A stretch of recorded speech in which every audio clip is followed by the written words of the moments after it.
BJP दफ्तर के बाहर जाके प्रोटेस्ट करते हैं। और इसी को देखते हुए भाजपा की तरफ से एक कमेटी बनाई गई डेली वेजेस को लेकर, जिसकी कोई रिपोर्ट, जिसके बाद उस कमेटी के बाद जो है, कमेटी के बनने के बाद, गठन होने के बाद अभी तक कोई रिजल्ट जो है इन लोगों को नहीं मिला। कहा गया था कि जब ये कमेटी बनाई गई थी कि आपको प्रॉपर तरीके से आपकी जो बात है एडमिनिस्ट्रेशन तक पहुंचाई जाएगी, लेकिन नतीजा ग्राउंड पर ये है कि पिछले साल जो है वो कमेटी का गठन हुआ और उसके बाद आज तक वो शायद वो लीडर्स भी भूल चुके हैं कि हमने कोई कमेटी बनाई थी। और ये लोग जो हैं लगातार उनके कानों में आवाज़ें पहुंचाते रहते हैं, धरने दे देकर कि भाई 182 दिन हो चुके हैं, हमारा कुछ कीजिए, कोई परमानेंट पॉलिसी है। चलाइए इनसे बातचीत करेंगे। क्या नाम है आपका? मेरा मैम कालाराम है नाम। अच्छा। स्टेट डिपार्टमेंट में हमें बहुत गवर्नमेंट के ऊपर बहुत उम्मीद थी कि कमेटी बन गई है, हमें भी चलो बहुत उम्मीद थी कि कुछ ना कुछ हो जाएगा। फिर हमने वो भी चलो इंतज़ार किया, फिर बोझते बजट पेश होने वाला है, बजट के ऊपर भी हमने बहुत उम्मीद रखी है क्योंकि बोल रहे थे पैकेज खुलने हैं, मगर हमारे लिए ऐसा पैकेज अभी तक कोई खुला नहीं है। हम गवर्नमेंट से यही अपील करते हैं कि हमारा पैकेज कब खुलना है, कब, जितनी देर से जो भी डेली वेजर है इस टाइम उनकी बहुत मुश्किल है।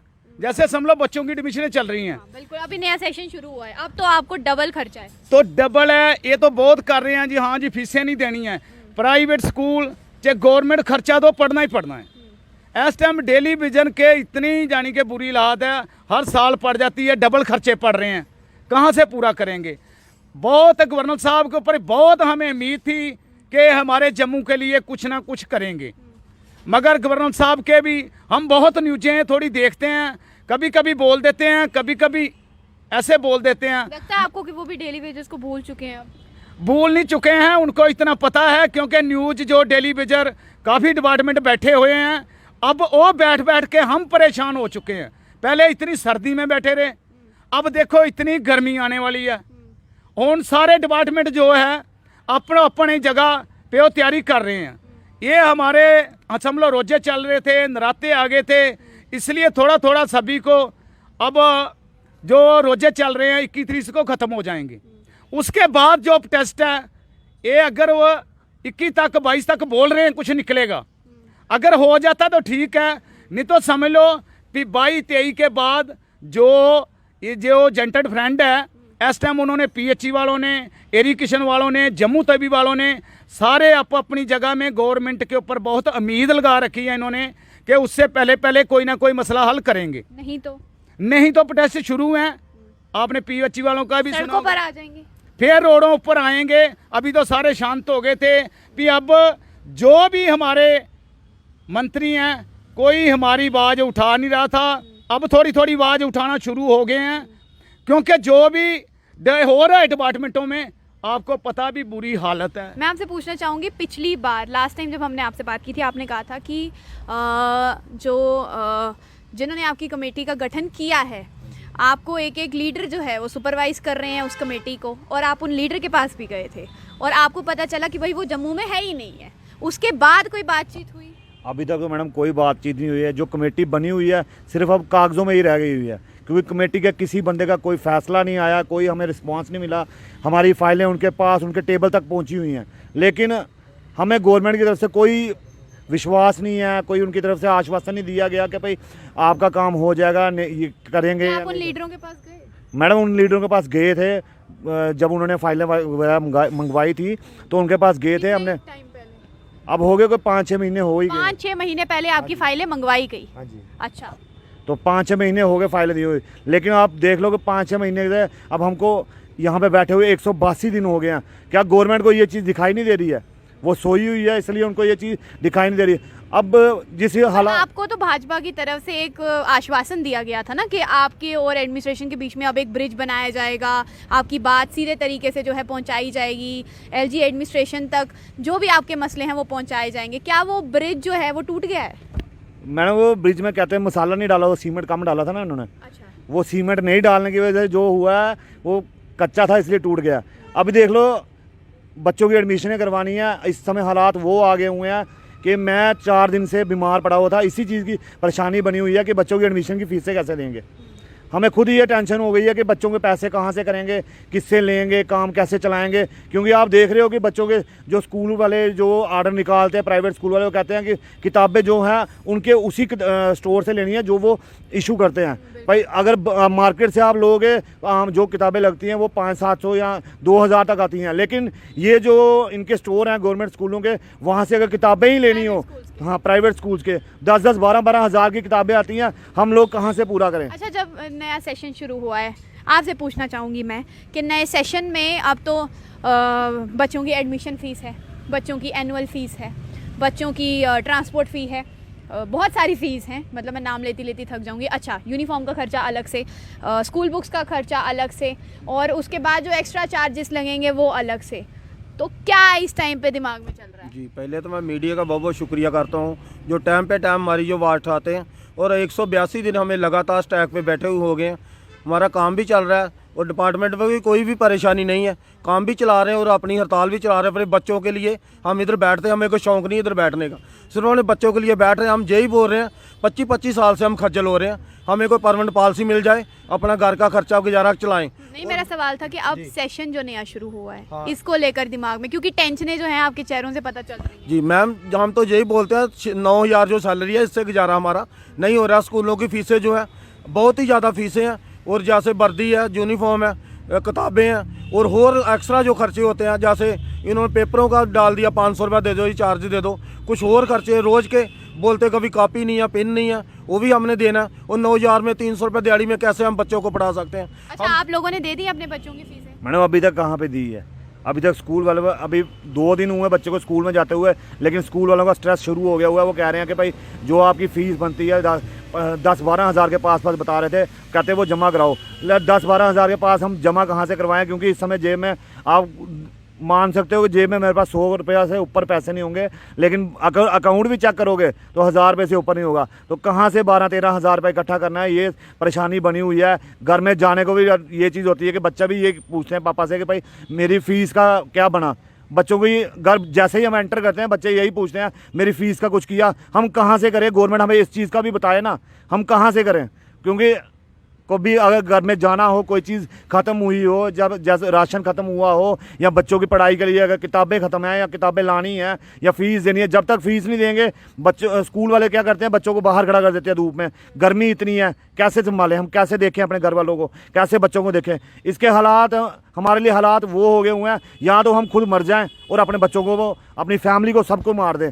गवर्नमेंट हमारे सामने यही हालात पेश कर रही है। अब दिमाग में कई बार गलत ख्याल भी आते हैं, हम सोचते हैं कि भाई नौकरी छोड़ के यहाँ तो चोरी चकारी कर लें, वो भी बढ़िया है। मतलब अब आपको ये दिमाग में आना, ये ख्याल आने भी शुरू हो चुके हैं कि अब और कोई ऑप्शन हमारे पास बचा नहीं है। बच्चों की फीसें देनी है, घर चलाना है, सब कुछ करना है, प्रोटेस्ट भी करना है, एडमिनिस्ट्रेशन के साथ बराबर लड़ाई भी लड़नी है। मतलब अब यही आप मानते हैं कि एक यही आसरा रह गया? मैडम आसरा आप खुद बताओ, जब आपके पास कोई सोर्स नहीं होगा तो इंसान के ख्याल कैसे होंगे। जब किसी के पास कोई रास्ता नहीं रहता, उसका दिमाग जो है गलत रास्ते पे ही जाने को तैयार रहता है। अब दिमाग में यही चीज़ आती है, जैसे गवर्नमेंट ये करती थी, भाई मिलिटेंट आत्मसमर्पण करते थे तो उनको नौकरियाँ भी मिलती थी, उनको 4-4, 5-5 लाख रुपया भी मिलता था। हो सकता है हम भी यही काम करें तो हो सकता है गवर्नमेंट 4-4, 5-5 लाख रुपये हमें भी दे ही देगी। अगर वो आत्मसमर्पण करने के बाद 5-5 लाख रुपया ले सकते हैं, हम भी ले सकते हैं, हमें भी दे देना 5-5 लाख रुपया, हम भी मिलिटेंट बन जाते हैं, 2 महीने के लिए बन जाएंगे, बाद में आत्मसमर्पण कर लेंगे। अगर गवर्नमेंट सही तरीके से नहीं पेश आ सकती हमारे साथ तो गलत तरीके से पेश आ जाए, क्या फ़ायदा हुआ हमें बीजेपी को वोट देने का। बीजेपी की आपने बात की, बड़े बड़े आपको वादे किए, आपको आश्वासन दिया, आपको कहा गया कि आप धरना जो है अपना उसको थमा दीजिए, और आपके लिए कमेटी का आपको एक बहुत बड़ा जो है वो सपना दिखाया। आज आपने उनसे जाकर सवाल किया कि आज आप कहाँ हैं? आपकी कमेटी को बने हुए 6 महीने का वक्त जो है वो पूरा होने वाला है। मैडम आप इतनी बार यहाँ पे आए हो, आपने आज तक किसी बीजेपी के लीडर को यहाँ पे देखा है? आप खुद बता दो, आपने किसी बीजेपी वाले, आपने बुलाया उनको कभी? बुलाया गया। आप जब इनको ये कहीं पे इनॉग्रेशन पे बुलाना होता है या कोई बड़ा फंक्शन होता है जहाँ पे इनको बेनिफिट होता है, जहाँ पे इनको वोट मांगने जाना, ये वहाँ पे खुद पहुँच सकते हैं। यहाँ के लिए क्या हम इनको कार्ड बना के छापेंगे? हम यहाँ से कार्ड थोड़ी ना भेजेंगे इनको कि भाई कार्ड भेज रहे हैं हम इनको, ये यहाँ पे आ जाए, हमें इन्विटेशन भेजेंगे। इनको हमारे दुख खुद देखने चाहिए, लेकिन बीजेपी वाले ने हमारा दुख दर्द कोई नहीं देखा। आपके सामने ही है, 182 दिन से हम लोग बैठे हुए हैं। कैसे बैठे हैं? सर्दी हो, गर्मी हो, दिन हो, त्यौहार हो, दिवाली हो, क्रिसमस हो, 26 जनवरी, हर चीज़ के लिए, हर दिन त्यौहार में हम यहीं पे मिले हैं। लेकिन हमारे लिए गवर्नमेंट ने ये चीज़ नहीं सोची कि भाई जिसके लिए ये सरकार बनी हुई है उनके लिए कुछ करके राजी नहीं है। अगर पब्लिक के लिए सरकार बनी है, हम भी पब्लिक में ही आते हैं, हम गवर्नमेंट में पढ़ाई हैं, अगर हम कुछ कर रहे हैं तो अपने घर का काम थोड़ी ना कर रहे हैं। इनके डिपार्टमेंट, ये स्टेट डिपार्टमेंट के अंडर जितने भी बड़े बड़े क्वार्टर्स वगैरह हैं, कोठियाँ वगैरह लाट हुई हैं जिनमें बड़े बड़े अफसरों को, इनके घर में जो भी बंदे लगे हुए हैं, सफाई कर्मचारी, पंप ऑपरेटर, ये इलेक्ट्रिशियन वगैरह जितने भी लगे हैं, ये सारे कौन हैं? स्टेट डिपार्टमेंट के मुलाजिम ही हैं। लेकिन इन लोगों को ये चीज़ नहीं दिखती, इनकी नज़रों के सामने से वो आते जाते हैं हम लोग, क्योंकि इनकी कोठियों में जितने भी बंदे लगे हुए हैं, सफाई कर्मचारी वगैरह, सब इनके घरों में लगे हैं। लेकिन इन लोगों को ये चीज़ नहीं दिखाई देती। किसी लीडर के घर पे भी लगे हैं आप? मैडम काफ़ी लोग लगे हुए हैं लीडरों तो में। वैसे ही बातचीत कर लेनी थी। अब मैडम ये देखो, आपको ये बताना है, ये खुद लगे हुए हैं लीडर के घर में, अच्छा, लेकिन मुस्कुराहट देख सकते हैं आप इनके चेहरे आज तक इनको कोई सपोर्ट नहीं हुई है।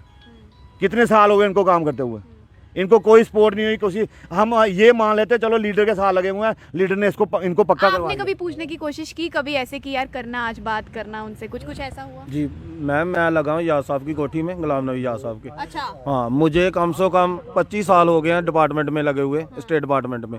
हम जिस बार भी बोलते हैं साहब को, तो आपको पता, साहब तो यही बोलते हैं, बेटा अभी तो हमारे पास कुछ भी नहीं है। वो जब हमारे है पास सत्ता नहीं है। हाँ, सत्ता नहीं है, जब है था उसी टाइम भी तो जब हमारा थी, कुछ भी नहीं। आपसे आपने सवाल नहीं किया कि जब थी आपने तब क्या किया? मैम इतने बड़े जो है इनके साथ तो हम आप ही ने जो है ना सरकार, आप जनता ही है जो सरकार बनाती है, तो जनता का तो सवाल करना बनता ही। आप कहते हैं ना माई बाप जो है हमारी सरकार है, फिर वो तो मैम हम बोलते हैं, वो तो यही हमें बोलते हैं, जब दोबारा हमारी सरकार आएगी हम आपका कुछ ना कुछ करेंगे। और याद साहब से अलावा हमारे जो जितने भी बंदे हैं और VIP कोठियों में भी लगे हुए हैं, रविंद्र राणे की कोठी में, सभी कोठियों में, वो भी उनके पास जाते हैं, वो भी बस लारेबाजी और यही करते हैं। कुछ भी हमारा अभी तक किसी भी लीडर ने कुछ नहीं सोचा, हमें सिर्फ इस्तेमाल किया गया काम के लिए, बाकी कुछ नहीं। हम यही गवर्नमेंट को, LG गवर्नमेंट को, चीफ सेक्रेटरी साहब को यही अपील करते हैं, हमें जल्दी से जल्दी परमानेंट पॉलिसी देनी चाहिए।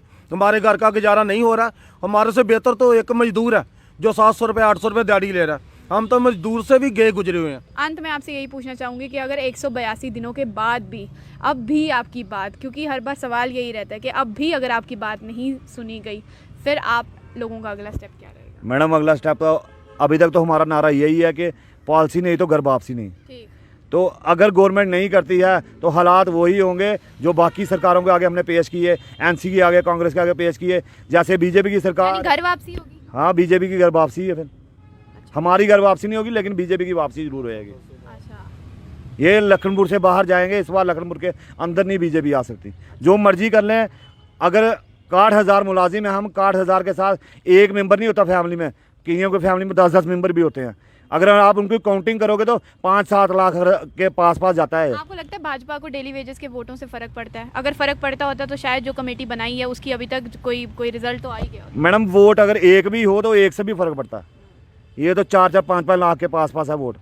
एक वोट भी कई बार सरकार गिरा सकता है, सरकार बना सकता है, ऐसी कोई बात नहीं। बहुत बहुत शुक्रिया। तो आपने सुन लिया कि स्टेट डिपार्टमेंट के जो मुलाजिम हैं उनकी एक ही बात पर वो अड़े हुए हैं कि अगर हमारी बात नहीं मानी गई तो घर वापसी के लिए जो है वो तैयार हो जाइए आप, क्योंकि अगर हमने आपको सत्ता में लाया है तो हम पूरा जो है हौसला रखते हैं कि हम आपको वापस भी घर भेज सकते हैं। और दूसरी तरफ जो इनकी कमेटी बनाई गई थी, वो कमेटी अब मैं कहूँगी कि टोटल तरीके से वो कहीं ना कहीं वो सो ही चुकी है कि ना लीडर्स को पता है कि हमने कोई कमेटी बनाई है, कुछ भी जो है इस टाइम पर इन रिज़ल्ट जो है वो नहीं आ रहा है। बहुत सारे, जैसे कि इन्होंने कहा कि ये भी एक लीडर के घर पे, जाने माने लीडर के घर पे जो हैं ये काम करते हैं, और फ़ायदा ये है इनको कि काम करके वापस आ जाते हैं। और सुनने में ही आता है कि अभी हमारी सरकार नहीं है, जब आएगी तो उसके बाद कुछ सोचा जाएगा। और एक सरकारी मुलाजिम यही सोचता है कि जब आपकी सरकार थी, अगर आपने तब हमारे लिए कुछ किया होता तो आज हमें 182 दिन नहीं हुए होते प्रोटेस्ट पर बैठे हुए।